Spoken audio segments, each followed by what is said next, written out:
moment, time, time, time.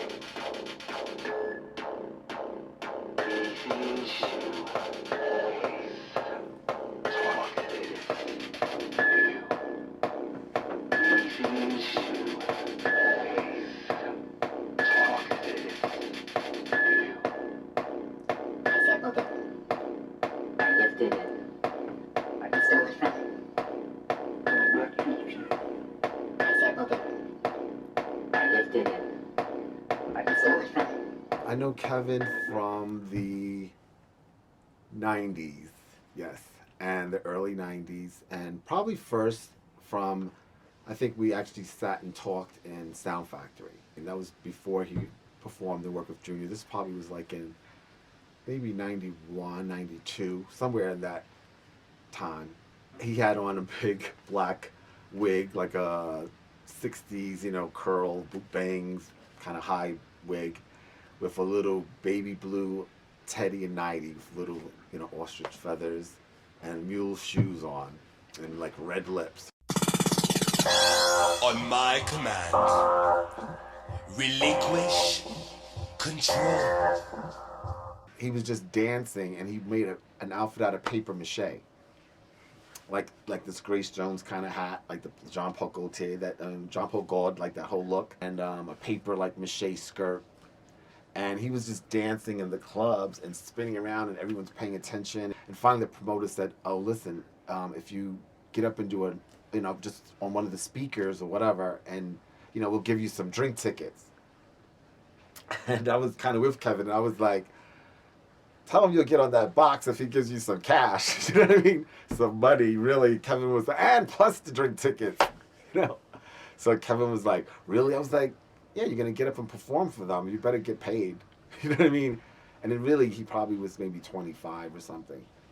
And he got up on that box, and they put a spotlight on him, and he, it was amazing. Give me your body.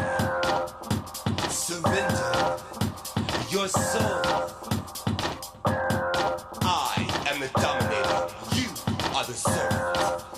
And the rhythm. It was like next thing you know, everyone was just standing around watching.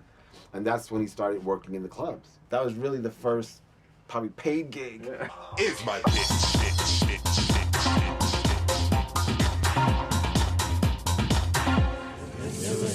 I am from Richmond, Virginia. I am the sixth child of 8 kids.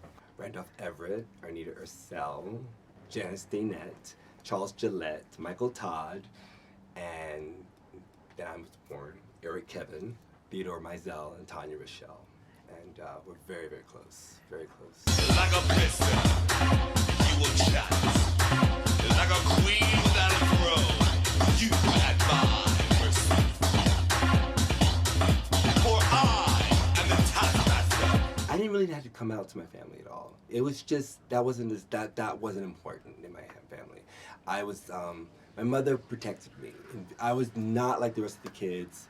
I wore really crazy clothes, and I was always singing in church or doing something theatrical or something like that. I had really weird hairdos, and when I found out what relaxers were, I was very lucky about that. My mother was very supportive. My dad and I had some drama. We still do, but but my mother, she was everything. Hi, kids. It's me, Fluffernutter. Today, we're going to learn the Queen's definition of the word work. Queens have a special definition of the word work. Work is something that you say when a queen really brings it to you. Now watch as I turn it out, and you say, work, Miss Thing. Paris, Milan, Flufferville. Throw your head back, shoulders out. Look your audience in the eye. Look fierce. Rah, rah. I'm fierce like a tiger. Rah. I really didn't have to. I didn't really identify with a gay yet until 9th grade, and I saw a picture of Boy George. I was like, and mind you, I've seen Sylvester, I've seen Prince, I've seen for some reason, it was like, whoa, this is some new shit. And so I just got obsessed with him. And that was like, I'll never forget that, you know.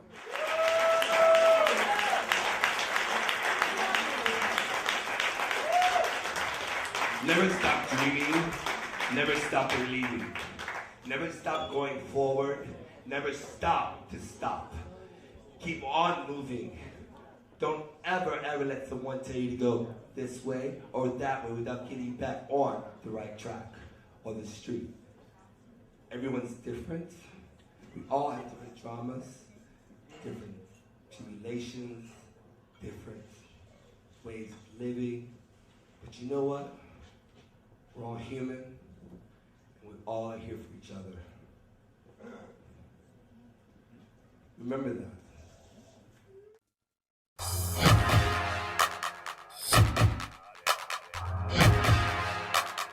I grew up going to my alternative dance parties in DC Thursday nights at Tracks and listening to Nitsarev all the time. And Tom Stefan said, I got the song, when we just do Join the Chant. I said, let's do it, you know.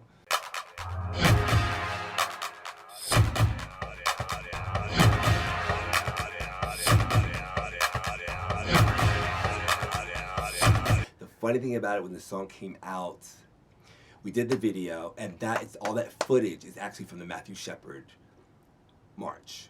And it was amazing because we also used the kid with the blood all over him and everything. And then I'm kind of like really kind of dark looking, like really demonic looking, I guess. Angry actually. And yeah, that was a lot of fun to do. Very lot of fun. I love that. I love that. I love that song.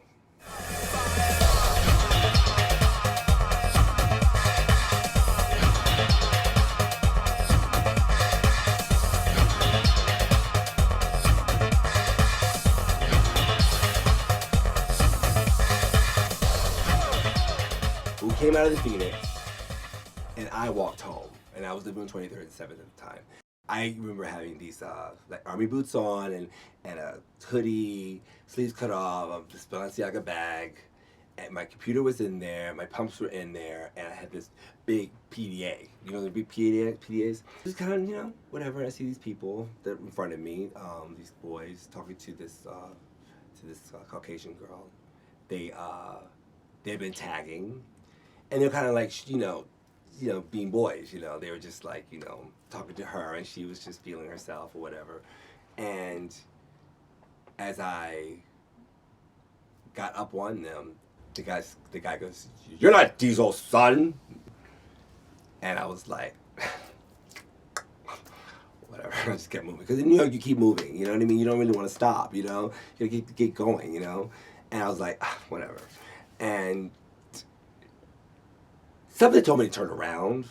So as I turned around, and the guy revved up the trash can, grabbed up a bag of trash, he threw it at me, hailed it at me. And I ducked that one. Then he had the paint can. They had been tagging the paint can, and he went, pew! Ducked that one, and they threw something else at me. I ducked that one. I said, oh! That's 3. Now, mind you, I'm walking backwards at this time, but I'm like tipping. I'm like, oh, you missed me 3 times. That's it. It's a wrap. Won't you just keep on going like that? I at first was just like, oh, you know the rules. You know, you missed me 3 times. Just trying to blow it off. Well, this wasn't something I was going to blow. I couldn't blow it off. This was not. They said, no, we're gonna get you, faggot. We're gonna get you, faggot. And I was like, something's really different about this. So that's when they were coming up on me, and they dispersed. The one guy, the main guy, he's walking towards me. The other ones dispersed. So I back into the street. As I back into the street, someone's behind me, and then I get kicked I get hit in my back. I get hit on the other side of my back, and then I just start rapping like I didn't want to lose my bag. I just got the bag, so I was just like, oh. they're not getting my bag. There's no way they're getting this bag, girl. It's not happening today. I'm wrapping my hand around the bag, and as I do it, my hand gets hit, like if my PDA goes flying, and I go, no, like this, and I immediately just go down. As I'm going down, they start kicking me, and they have those Air Force One sneakers on, and they just kept hitting me with the sneakers, so they got to my head, and I was just like, oh, over and over again. I was counting a little bit. I mean, I got up to like 50 sometimes. I mean, but that didn't think I was counting 50, but it went past, got passed out, basically.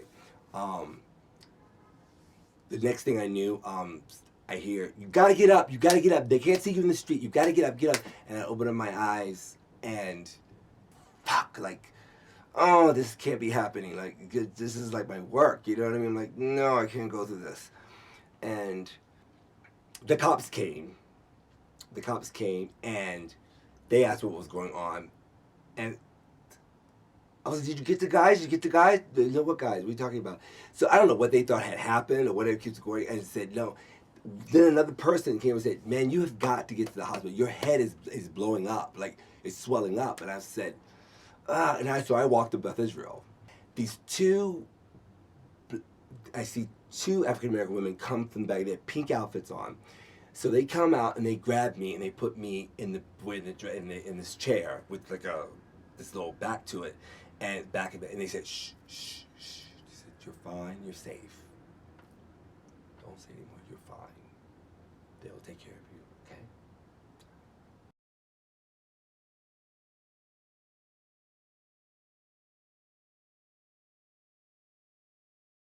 My manager, and they all show up and everything, and then they said, we should see, I'm gonna call my girl that does press, have her come here and interview you and take these pictures, and maybe we can get some press. Do you want to do that? And I said, why not, yeah. They said, you should really, like, we should make us, but you should do it now. Well, it's been a week since the hate-driven attack on a well-known performer that left him hospitalized and ultimately gained national headlines.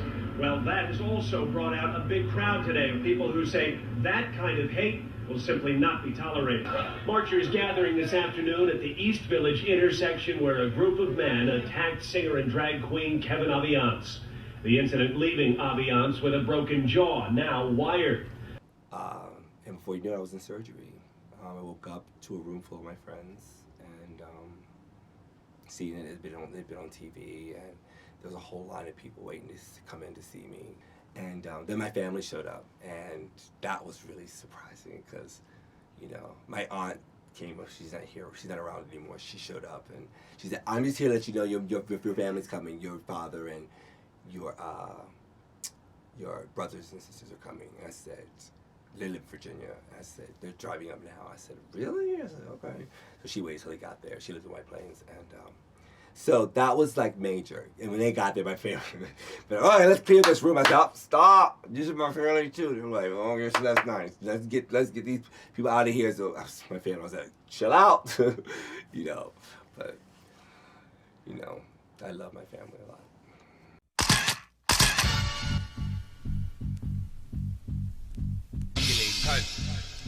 Feeling cheap. Feeling cold. Feeling cheap. Feeling cold. Feeling cheap. Feeling cold. Feeling cheap. Feeling cold. Feeling cheap. Feeling cold. Feeling cheap. Feeling cold. Feeling cheap. Feeling cold. Here in New York, tens of thousands of people braved this steady downpour and turned out for this year's Gay Pride Parade. A line 4 miles long, pageantry, performance art, and politicians. I'm glad we came for this. Midway through all this action, the buzz on Fifth Avenue, where's entertainer and survivor Kevin Aviance? I love him. With the parade underway, Aviance is in this Midtown salon. Well known in the club scene, Aviance made international news when he was bashed in what police call a vicious anti-gay hate crime. These 4 suspects were caught after allegedly beating Aviance on a crowded East Village street. You have to understand, I could not even talk. So after this beating, I'm a loud, very opinionated, have to get my point across person, and I've always have something to say, whether you like it or not. That was the my forte. That was the way it is. You know, it's kind of like, this thing goes, girl, hello. I couldn't speak it all, and it was one of those things where, you know, when you're going through something like that and you're silenced, you know, people can barely understand you, and your mouth is wired shut. It's like those thoughts and all those things in your head, and you want to get those expressions out, and it's just so hard. I couldn't even lay down. I mean, I couldn't lay down for months. And then when they finally took them off of me, I remember the doctors, because they cut the wires and they pop and they wrap each tooth. So it's like, then they sit there and they have to grumble and they pull them off. Oh my God. I thought it was happening all over again. It's hard to see we're in this crowd, but Kevin, we are truly sorry about what happened, and we are here to show you the love and the support. It was the first time that people had seen me. I think I had been out of the hospital a couple weeks now. I got dressed and went, and my mouth was still wired shut, and I was still swollen, and it was just crazy. Like, the whole thing was crazy. I thought I wanted to say something about stop violence. And I've always been somebody that always brings something to the function, so I'll try to make some sort of meaning about something. This was just, the whole thing was just really rough for me because it was so real and so surreal at the same time. I have to take my time, so just thank you everybody for the love and the support. The cards, the flowers. It's been kind of hard, but you know what? You can't keep a good queen down. Okay?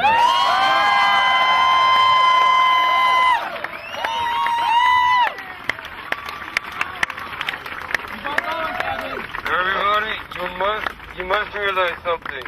We can't fight any of these people with arms and bats and drama and all this stuff. We have to fight all these people with love every single day. Just watch out for each other and take care of each other, okay?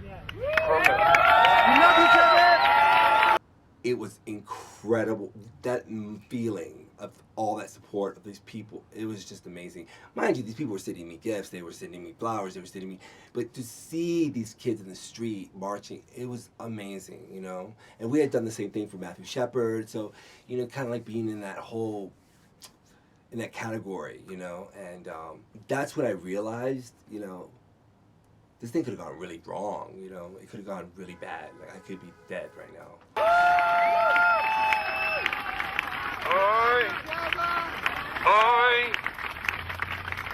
I want to give a present to ignorance. Stop the violence, stop the hate. Just love, love, love, love, okay? A round of applause for Kevin. A round of applause. At first it was hard because I felt chosen. Like, things were going so well, and here I am going to have to be this person. And I went a little crazy because this applause I was getting, which I lived for, it was for this beating. This applause made me crazy because I didn't do anything. You know what I mean? It took a long time for me to know that that applause did not mean that I did a show, okay? That's what I live for. In everything I do, in anything I do, this is what I live for.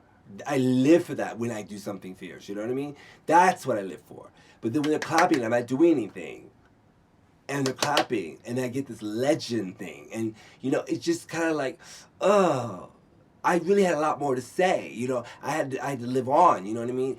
And I couldn't handle that because I'm not done, you know what I mean? And it just, like, I became my own, whether my career ended at that time or whether I ended at that time, it did come to a halt for me because I didn't know what to do to get past this part of it.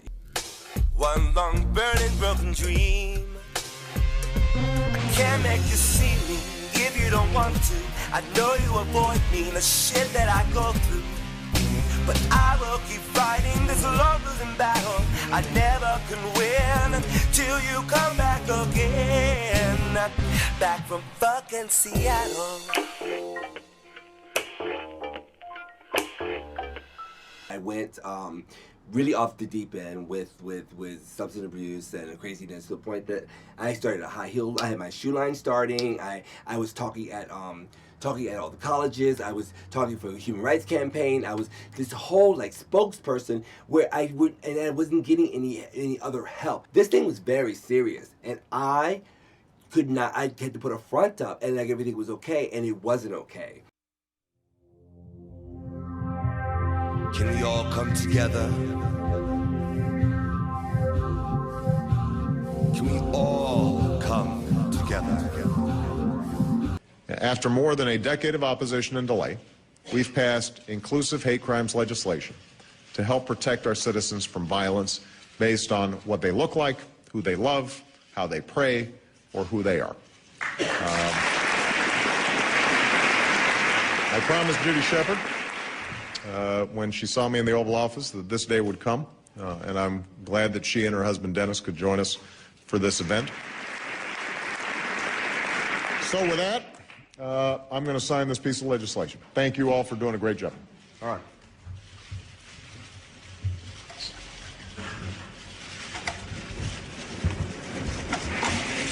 That's pretty big.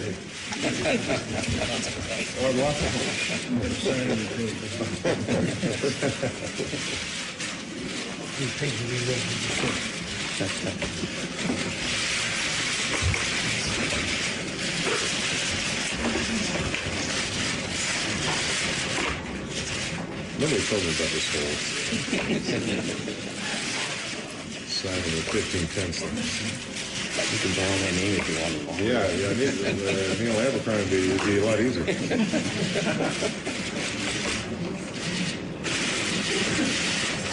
There you go. All right.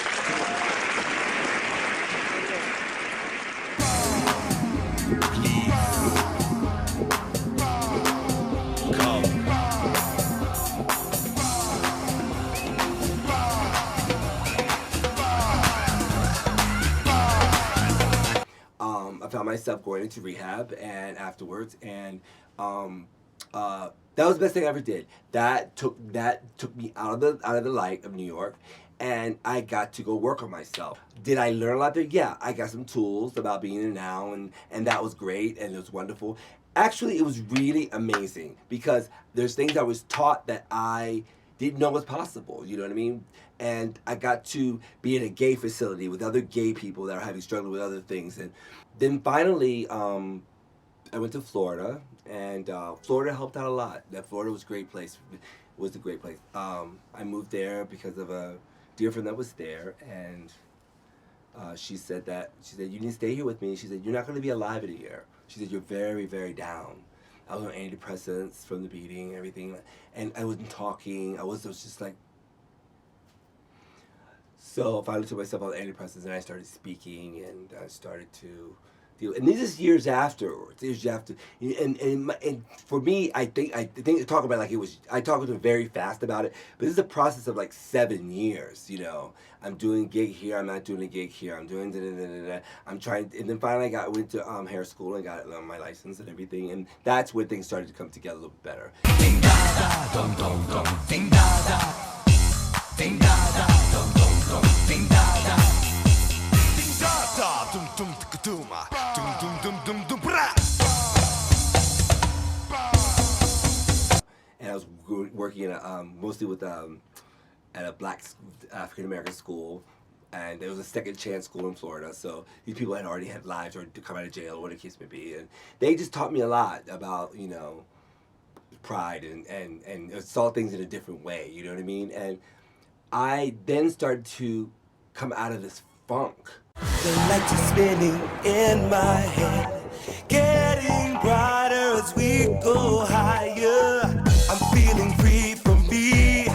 Only the mirror all really matters at all. No one has a manual to do what they do in their life. No one gives you the handbook. And when things happen that are traumatic to you, you can overcome them. You have to be open to overcome them. You know what I mean? If you can't, sooner or later, it's just going to be part of your story. It's not going to be the story anymore. And it does get better. Things do get better. The joy I found like the child on a merry-go-round. DJ plays records spinning round and round. I've been dancing all night long. I found peace with my soul. I feel love, I am so alive.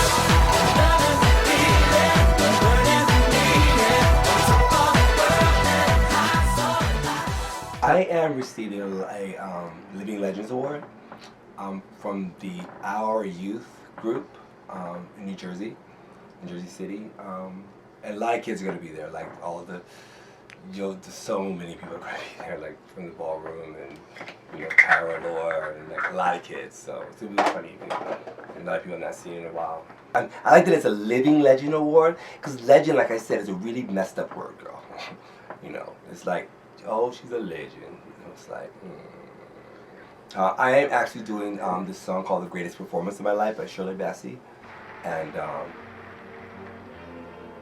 with a little hint of my thing on top of it. So I really can't do too much. I mean, it's those ballroom kids and stuff, so I don't want to like go out there and like be on crutches and be like, ah! I think I'll scare them half to death. So it's better just to have me stand there in the lights and be dramatic. This is my life, and I don't give a damn for the emotion. I got a lot of love, I got to give. Let me live. Let me live. I feel a little bit better to know that this is not my story. You know what I mean? This is a story, yeah, something that happened to me, but this is not who Kevin Aviance is. Kind of like close your eyes right now. Close your eyes and just think about love. Think about empowerment. Think about strength. Think about that you could do anything in this whole world if you want. Think about that. Everyone, close your eyes. This is not about religion. This is not about the power and people and government. This is about this moment right now. You to leave here to know that my voice was fucked up. and whatever. Get over it. And I want you to know that when you leave here, that you did get something from this. To know that you are fierce. You understand me?